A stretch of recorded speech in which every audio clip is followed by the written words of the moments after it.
Being a traveling hunter, I've noticed that when I hunt around cities, around towns, around farming areas, deer seem real nocturnal. And when I shoot a big buck, it's usually that last half an hour of daylight or the first half an hour of daylight. However, that changes when I get up into North Woods.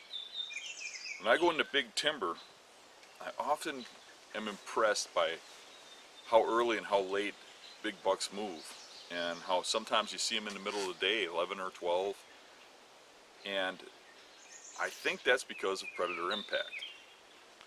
And predator impact really affects a lot of the things we do as hunters. It affects a lot of things deer do in their behaviors, in their bedding. In this video, let's discuss predator impact and how it affects us as hunters. When you look at how a big buck chooses his bed, when you go actually find a big buck's primary bedding area and you look at it, there's a wow factor. You look around and you're like, holy crap, this is the perfect spot. And it never seems to fail me that those spots always seem to have that wow factor. Well, they really set themselves up well, and there's a reason for that. And I think it's because of the historical impact predators have had on them. They're used to predator animals going after them that can smell them. So they're set up to smell the animals coming, to see the animals coming, and they come in a way that anything following their scent trail, they'll bust. Big bucks will J-hook into their bedding. They'll walk in front of their beds and swing back around into the bed, and anything following them will walk past in front of them before it gets to them. Some of their bedding will be in real thick cover, and that'll be designed so that you have to make noise to get to them. Predators and humans historically do not go across water to get at them.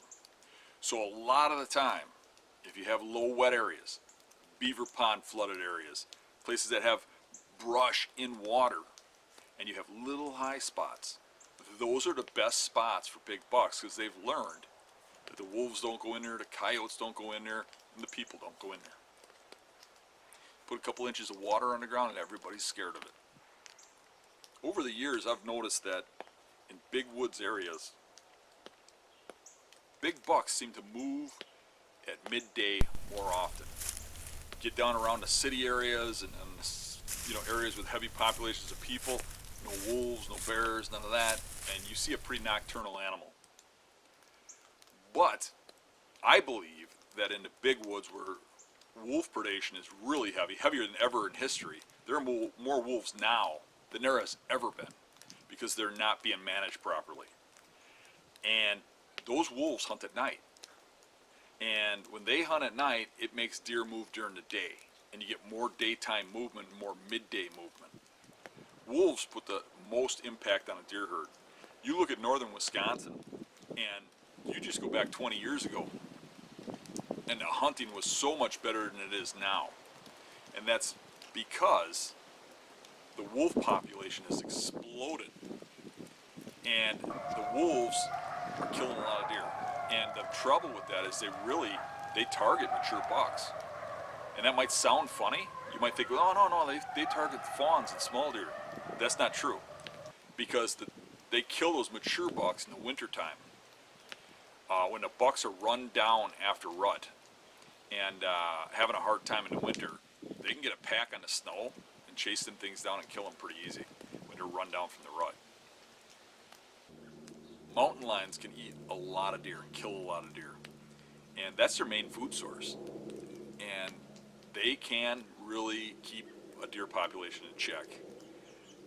But what I think a lot of people don't realize is that bobcats can have an impact on deer too.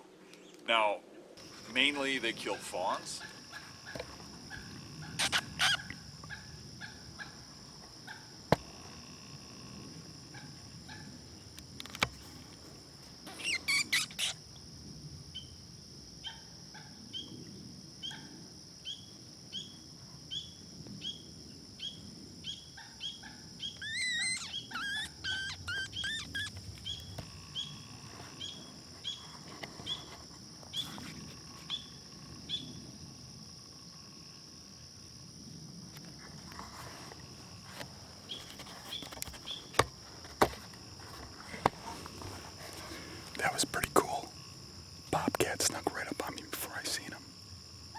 something circling in from downwind. Then I looked and he was right underneath me. By the time I got the camera on him, he was already leaving though. I tried to squeak him in, but he spooked. Maybe they don't have as much impact as, say, a mountain lion or a wolf, but I can tell you this, they are a predator animal, and I think deer smell that. I've personally witnessed feral cats walk through an area and later on deer walk in and hit where the feral cat walked and freak out. I don't think that's a coincidence. I think they smell the predator. Now, I've noticed when I'm hunting bears in the big woods that deer will come into the bear baits right after a bear's been there, and bears will come in between, and it's always kind of been surprising to me how well they get along together around the bait piles. But in the same token, bears do eat deer. They eat a lot of fawns. I found bear crap with fawn hooves in them. Bears eat fawns, and they do a lot of it. And a lot of people don't think that bears prey on deer, but they do. They kill a lot of deer. Coyotes have populated this whole countryside. They're everywhere. And they ain't going to kill huge numbers of adult deer, but they do harass them a lot. And they do kill wounded, and they do kill run down, and they do kill deer in deep snow, and they kill a lot of fawns. Coyotes in the bedding area. You can see deer hair in it.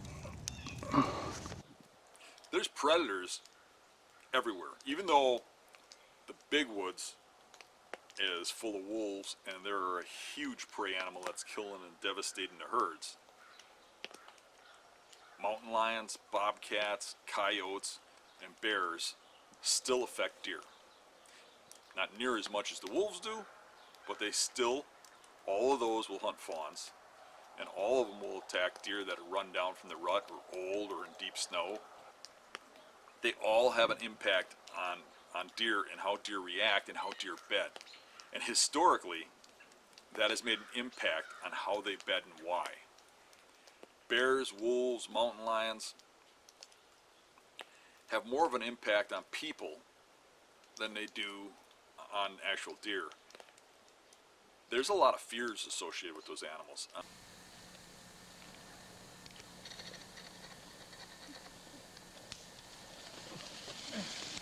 No, get down.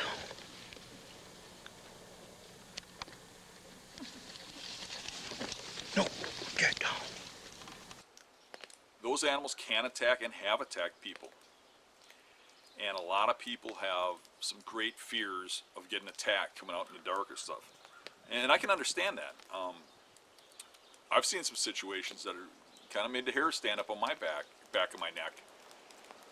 You know, like I can remember coming around a corner on a logging road, and there's a wolf laying in the middle of the road 40 yards from me. And it's just laying there looking at me. And I'm thinking, how come it ain't running? That's a little spooky when they're not afraid of you. I had a bear come in, and it circled all the way around downwind of me, woofed, and then went like it was going to leave. But then all of a sudden, here it comes back again, comes walking up, staring at me in the tree, gets to about 10 yards, lays down, puts his head on its paws, and just stares at me till dark. And when I got down, it moved off a little, didn't run, and followed me all the way out of the woods to my truck. You could hear it walking step for step beside me in the woods. It's a little creepy. But if you look at the odds, how many people get attacked? How many people are out there hunting? Hunting is relatively safe. You don't have a lot to worry about. Just don't put yourself in dangerous situations. Make sure you got good flashlights, you got backup. If you're really worried, get a concealed carry permit, carry a gun. What we see in big woods with mature buck travel is they do travel a lot more in daylight hours. You see them up on their feet at 11 o'clock more or noon. You know, and that surprises some people if they're used to hunting other areas. Because as you know, the farms, the swamps, everything that we got in southern Wisconsin, you see those deer the last hour, usually the last half hour Right. of legal light. But up there, you see a lot more daylight movement, and you know, I can't say for certain what a deer's thinking or why this happens, but I can give my theory. And what my theory is that wolves hunt them at night, and they don't have as much human pressure. They have more wolf pressure. Right. So they're being hunted a lot at night, so they move more during the day. Thanks for joining me this week. I hope you enjoyed the show. Click the subscribe button, hit the like button, and we'll see ya next time.